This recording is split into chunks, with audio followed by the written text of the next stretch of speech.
Hey folks, Allan Volker with Coldwell Banker Realty, your Southwest Michigan Realtor here. I'm doing a series of videos on Southwest Michigan for people that are looking at moving here or maybe even visiting here. So if you find these helpful, comment below and let me know. Today, I'm doing my first video in the series with Steve Salisbury from If Vines Could Talk. So Steve, I spent 8 years out in California, 6 of that in the Paso Robles wine region.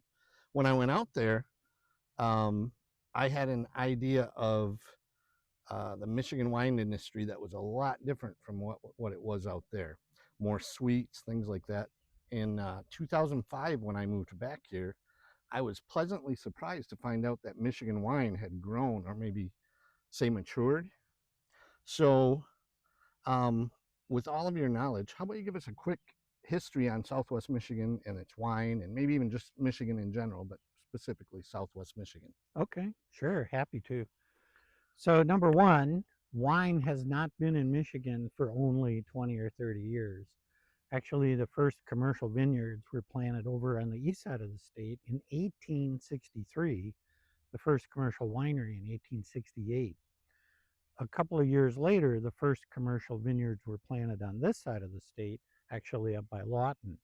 And over the next couple of decades, became became the fruit belt for a lot of Concord and Niagara grapes, grapes that we think about using for juice.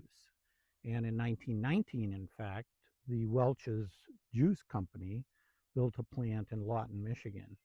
And that actually kept our industry growing grapes through Prohibition, which was a good thing. The French wine grapes didn't really arrive on the scene until the late 60s, early 70s, 1960s, 1970s. And three men really pioneered that effort.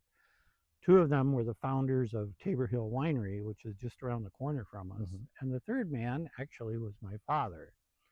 And on this farm where we are today, we cultivated and experimented with over 100 varieties of grapes, including many French wine grapes. And then in the 80s, things really started to evolve. And I would say, your assessment is right on. 2005 is when I think we really shifted.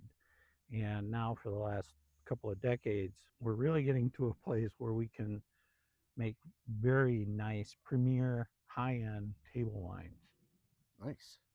Okay. How many acres do you have on your farm here? Well, the farm itself is 17. There's about 10 acres of grapes. 10 acres of grapes. And what varieties do you have here? So we do have a number of hybrids, things like Traminette, people would recognize, Chambourcin. We also have two French vinifera. We have Chardonnay on the hill over there, and then where we're standing right now, this is Cabernet Franc. Okay. And I know Cabernet Franc, you were mentioning a little while ago, does really well here in our climate. What are some of the other grapes that are really good for our climate, and why is that? Well, when you ask that question, I assume you mean like the French wine grapes. Yes. Yeah. Yep. I would say that, typically we think of Michigan as a cool climate wine region. And so varieties like Riesling and Gewürztraminer, Pinot Gris are going to do really well here. Pinot Noir does well here.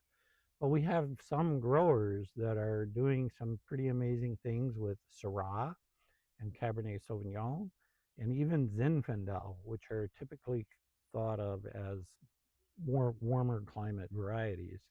So the conditions here with Lake Michigan to our west really make it a great place to grow fruit.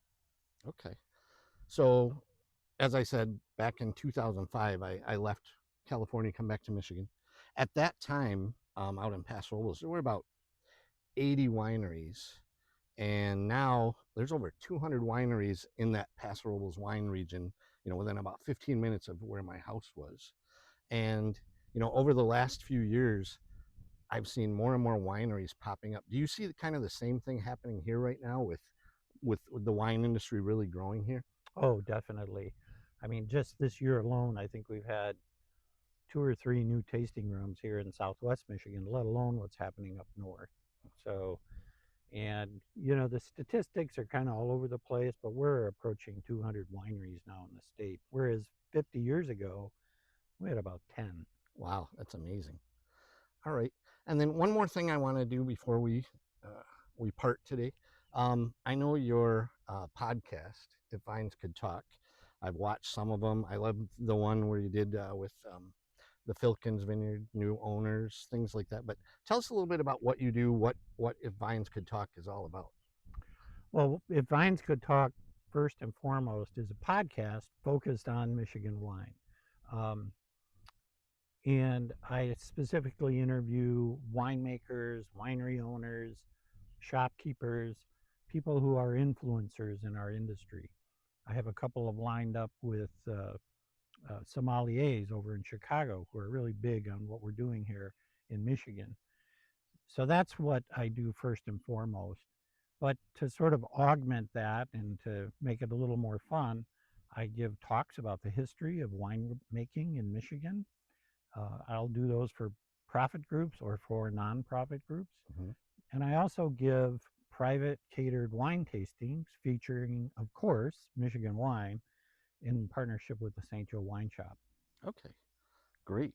So if someone is having a gathering and wants to have you come and do one of your private tastings or give a talk, what's the best way for them to get a hold of you? The best way is just use social media. If Vines Could Talk, Facebook or Instagram, private message me there, and I'll respond pretty quickly. Okay, great. Well, thank you, Steve, and thank you for joining us today. I hope this was informative, gives you an idea of what one of the biggest industries here in Southwest Michigan is and how we really rely on it. Thanks again. This is Allan Volker with Coldwell Banker Realty, and I'll see you again soon.